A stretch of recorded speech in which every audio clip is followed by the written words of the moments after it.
So for Lent, we're on this series, Where is God? A couple of weeks ago, we said God is in the sanctuary. Last week, we said God is in the desert. This week, God is on a mountain, coming down a mountain. Which mountain? Well, let's start with Noah. 40 days in a boat, chaos tossing and turning, and surrounded by all these crazy animals. Do hippopotamuses get seasick? I don't know. No one would know. Noah would know. And after all this stress, he built an ark, and people critiqued all his life choices. And then there's a flood. He must have felt this enormous range of emotions of gratitude and of guilt and of fear. And then after however long it takes for the floods to recede, he's filled with confusion and doubt. Will this ever go away? And right when he couldn't take it another day, I know we've all been there, where we just get to that boiling point where we cannot take it another minute. And right then they land on a mountain. It's called Mount Ararat, is what the tradition says. It's in southern Turkey. That's where the mountain is. It's actually 2,500 feet, give or take, higher than Long's Peak. So you can kind of give a good picture of how high this mountain is. You can imagine the relief they felt, the peace they felt when they landed, the hope that they could have of a new start. For a moment on that mountaintop, sitting on that boat and standing on the deck and looking out over the whole world spread before them to do anything. And like a revelation of God's care around them through all their struggles, they can come down that mountain and start a new life and start a new world. Now, some of you, that's where your Sunday school story stopped for Noah's Ark. Others of you, this is the second week in a row we have a visiting Methodist pastor in the back row there. Others of you know that Noah, when he gets down the mountain, he gets drunk, he takes off his clothes, he passes out, he fights with his son, he throws his son out. It's peace. What? Peace is gone when they came down the mountain. So let's flip a few pages forward. You flip a few pages forward, you get to Moses. Moses, he had been chased by an army. He survives these crazy tides and waves, and he doesn't understand anything. He's wandering around the Egyptian wilderness, watching out for scorpions and not to step on cactuses. And he's listening to the Hebrew people complain about everything. They're like a teenager. The food is terrible. Sorry, down here. The food is terrible down here. It's always too hot. I don't know where we're going. Are we there yet? Are we there yet? Are we there yet? I would have had enough with this. I mean, I would, if I was Moses, fine. You complain this much, you don't like it here, then we're not going to go this way and follow God's plan and start a new country and start a new life. You go head back. You just find your way west through the desert. You do it. And swim across the Nile. Don't get eaten by a hippopotamus. You just jump right back into slavery. That's what you want, you do it. But Moses is nicer than me. And Moses has more patience. So in exasperation, he climbs up a mountain to get away. Some people call this mountain Horeb. Some people call it Sinai. We don't know exactly which mountain it is, but the best guess says it's about 1,000 feet lower than where we are, but it's pretty close to the shore. So, it's still a pretty substantial mountain. And he's up there getting away from these people who are driving him crazy, and he meets God. He meets God, and it's amazing. Things happen, and thunderstorms and lightning and wild, amazing clouds and things happen. And for 40 days, Moses hangs out with God. And they talk about, how are we going to deal with stress when you get down the mountain? How are you going to deal with your responsibility? What are your responsibilities? What are you going to do about the fear of moving forward in your regular life down the mountain? Wouldn't you like some divine guidance on those kind of things once in a while? And it must have been such a relief, so peaceful to get away from that noise. Such a reorientation of his hope as he stood on that mountain. So Moses walks down, and we talked about this a couple of weeks ago. It is a mess.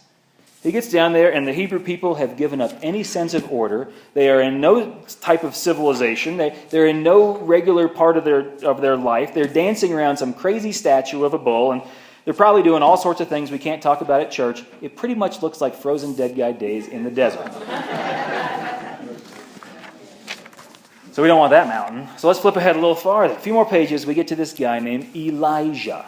And we got to set this up, because this is one of those slightly more obscure stories.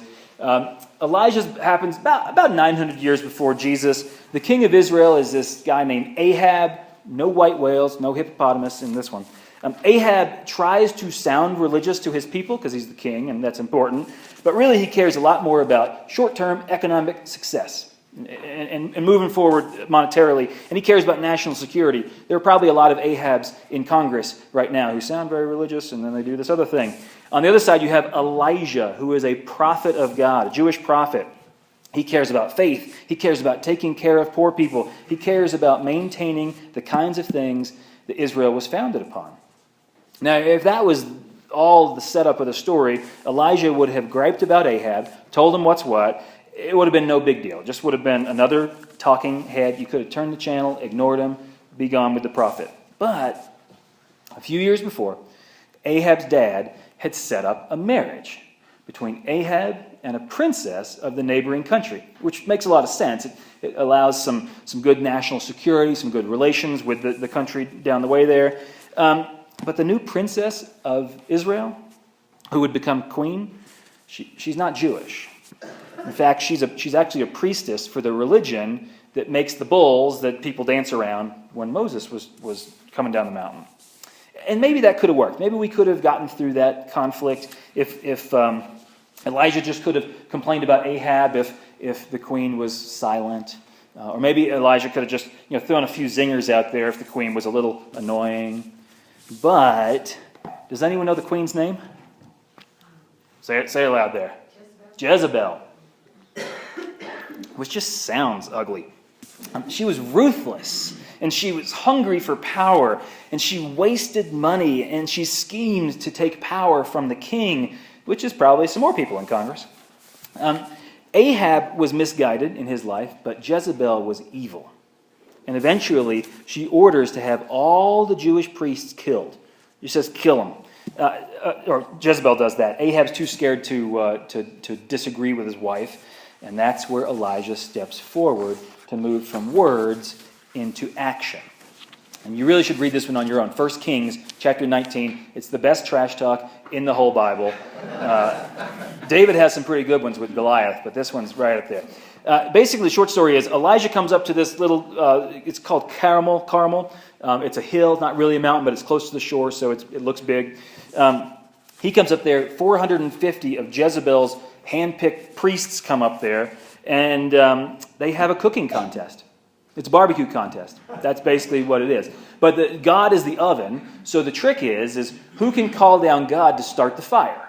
And so the priests, they'll do all this crazy stuff to try to start the fire, and it doesn't work, and Elijah, eventually, he just gets the fire going, they cook a bowl, and everybody's happy. He wins! The point of this is my God real, or is your God real? Whose God matters in the world? And Elijah wins, which is awesome, except Jezebel's the kind of person who does not accept defeat gracefully, and so she decides she needs to have Elijah killed.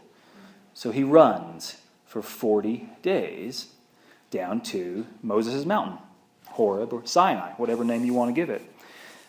He climbs into a cave up that mountain, and he crawls in exhausted. He crawls in terrified.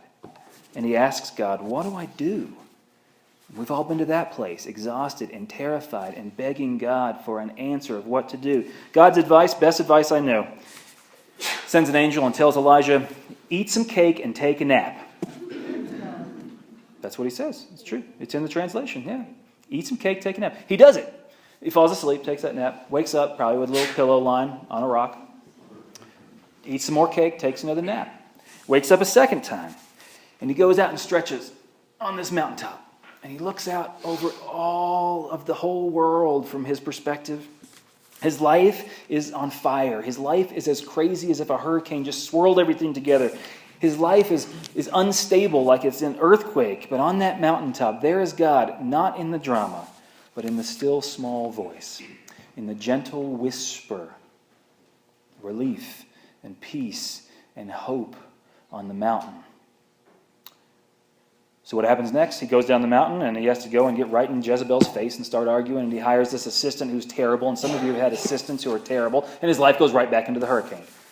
No one can stay on the mountain. Jesus has a sermon on a mount, which again, just a little hill, and on that hill, Jesus gives Jesus' longest sermon, about finding the blessings in the world in unexpected places. It's a beautiful sermon. It's caring. It's touching. People are crying, and they're saying, oh. And he comes down the mountain and he finds people who are sick and dying and begging him to heal them. And the religious leaders get angry with him for just about everything. And so much for the peace. The peace was on the mountain, came down, lost it.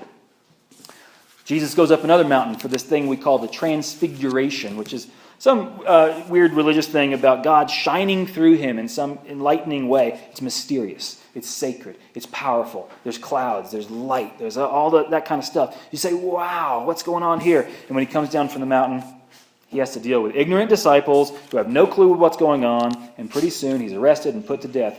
Why? What is it about mountains that hold the peace and the relief and the hope? And we come down and life. Why isn't it easier for the awe and the wow to follow people down into our regular life? Why does it seem so often you go from a mountaintop right into a valley, from awe and inspiration to blah and despair? And this isn't necessarily so metaphorical. We live in these mountains. We've been on a hike. Many of you have been on a hike or camping at some beautiful vista. And some of you have this outside your living room window. I'm kind of jealous of those things. You look out on this majestic landscape with a sunset of a million colors, and there's never been a moment in your life where you are more convinced that God is real and God is amazing. You feel so small in this huge world, and yet you feel so blessed to be part of it. What a joy to have the responsibility to take care of it and make it a better place. You feel electric as you walk down this mountain, carrying this excitement in you. And you get back to flat, regular life, and the spark dulls, replaced by the same old patterns, the same old problems, the same struggles and wants and desires. Metaphorically, how many times in our life do we have these moments, these epic experiences that take our breath away, and soon enough you find it's so hard to fit those breathtaking moments into our regular life. All the storms that they might pull away for a season, for a time. You're winning against the addictions. The cancer, it's in remission. Your relationships are just so fulfilling and exciting and stable. Your job is doing great. You have hope that your life has turned over a new leaf. But no matter how hard you try, those moments just don't last long enough. Maybe in some deep encounter, you learn something. You have a revelation. You commit yourself to new habits of eating or exercising or treating people different. There's such hope for a day, maybe for a week. And life starts to creep back in. What would it be like to have those experiences of mountaintop when we meet the fullness of creation face to face? When we meet redemption and love and awe, what would it be like to take that back and shape your normal experience? To let your worldview and your feelings and your behavior all just shift a little bit. What would it be like to take those best moments, the greatest lessons of our lives, and find a way for them to make a lasting difference in who you are and what the world means to you? What if those moments when God just bends down and touches your soul, what would it be like if we knew better how to carry some of that forward in regular life, as if God continues to touch your soul? What would that be? See, the guy who wrote the scripture that Gary read today? You probably know about David, little shepherd boy. We talked about him as a shepherd boy. He beats up Goliath and trash talks him nicely. Eventually he becomes king of Israel way before Ahab. And he's a good king. Some Jews say he's the best king they ever had. But eventually he makes a mistake with a woman. And then he compounds that by having her husband killed. I've never, had a husband killed. I've never been king or struggled with those things. But there's a point when David's best friend comes to him and says, "You are messing up. This isn't you, David. You're making mistakes." I've had friends do that to me. I know that sting, heart to heart. For David, the sting doesn't last long because soon enough that best friend dies. And then to pile it on, David's son decides to rebel. For some of you, when your kids rebel, they just stick in their earbuds and they refuse to clean their room. David, he's a king, so his son, he gets an army up and tries to start a revolution to take over the country. So David, King Dad, imagine the place you're in, dads, where your son is rebelling, but you love your son. And David says to his army, "Hey, you win this battle, but don't hurt my son. Please don't hurt my son." You don't have to read anything in the Bible. You don't have to believe anything about God to be touched by what happens next. His son dies in the battle. And David, some of you, I'm afraid, you know how to imagine that grief and that pain. But to get to that place of feeling guilt and shame over the responsibility involved there must have been overwhelming for David. And so into those feelings, when life has utterly spun out of control, David writes poetry, writes a song about God, and says, I lift my eyes up to the mountains. Where is my help going to come from? My life is such a mess. How did it get to this point? I want to go to the mountaintop. I need just a moment of comfort and reassurance. I need to be reminded that God forgives. I need insight about how to start over. I need a reminder of how big God is, how small I am. I need a reminder that this valley of my life will not consume me. I need to see again the blessing of all the world and the joy it is for me to be part of it. I need relief. I need hope. I need peace. I need to go to the hills. I need a mountaintop. 2 weeks ago, our word was sanctuary, and we defined sanctuary as the place where we make the eternal approachable. All the big eternal, we try to approach it down here. Now, the flip side. There is a tradition in the Bible, and certainly for my life, many of your lives, for mountaintops to be these special places where the eternal most affects the approach of my life. It's as though God eternalizes my perspective. And maybe your mountaintop, your metaphorical mountaintop, maybe it's a beach. There's something just infinite about an ocean, right? Maybe your mountaintop moment is when your child was born and there's something sacred that has broken into the world that just doesn't fit with the rest of your experience. Or whatever your time, your place is, the point is that there is a special awe in the world that breaks in and expands your normal experience. On one hand of the spiritual life, we can make the eternal approachable. On the other hand, the eternal approaches down into your life. And people come to church, to this church, for all churches, for all sorts of reasons. Some of you come here for the community and the fellowship, and I see you hugging on each other and going and eating, what were they called, Claudia? Frozen something or others, frozen pastries. And some of you come for the music, and Gail sits back there and tries to figure out what he's playing all the time, and it's just beautiful, the music, and the choir sings some really cool songs. Some people come just to praise God, to give back to God. Some people come to serve their neighbors and to engage in a life of social justice. Some of you come with heavy hearts, with your eyes fixed on the mountain, looking for relief and hope and peace. And some folks, I think a few of us, are especially keen to come here to practice carrying those mountaintop moments back into our daily lives. How do we take this contoured expression of faith together, no matter how organized or unorganized it is, no matter how orthodox or unorthodox it can be? How do we grow by telling and reliving those deepest truths that we know? That's the spiritual life. How do we carry God down the mountaintop? How do we remain aware and devoted to a God who follows us down, even into the valleys? Now, the world is not flat, so sometimes it's good to have a spiritual topography that points us back to the eternal approach of life. And hopefully this worship time each week gives you a sense of that. Some of you have a consistent and fruitful prayer life or meditation life, and that can work great. Even if you have no idea how to pray or how to meditate, just factoring that into your day will really move you forward. It'll do wonders. Some people do yoga, not this guy. Some people do journals. I'm kind of done with that. I've done that. I write plenty. Don't need to write more. Some people literally go on mountaintops to remind themselves of the mountaintop. I'm all for that.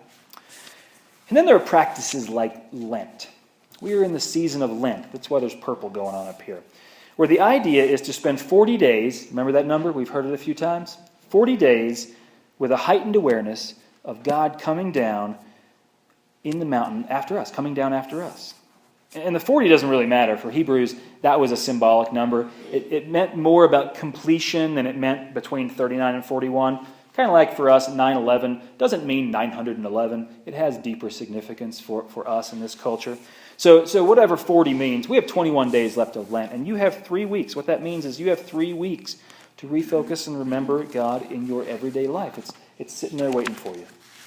What would it be like if we want to narrow that down, to take 40 hours, maybe a weekend, just really committed to finding God again and drawing some lesson that you could carry forth in your week. Is it possible in each day to grab 40 minutes? Or even in the middle of your day, just 40 seconds of peace and relief and hope, so that you can be reminded that God is close, not distant, alive and active, not just something that happened long ago. Whatever it is that works for you, whatever it means for you to pursue a rich and fruitful life, may you remember to look at the hills for those awe-inspiring, breathtaking, eternal-shaking moments of your life. May you peek back every day, every week in special ways, maybe every year in some distinct tradition, so that when you settle down into your regular life, God is following you down in care and in love. Amen.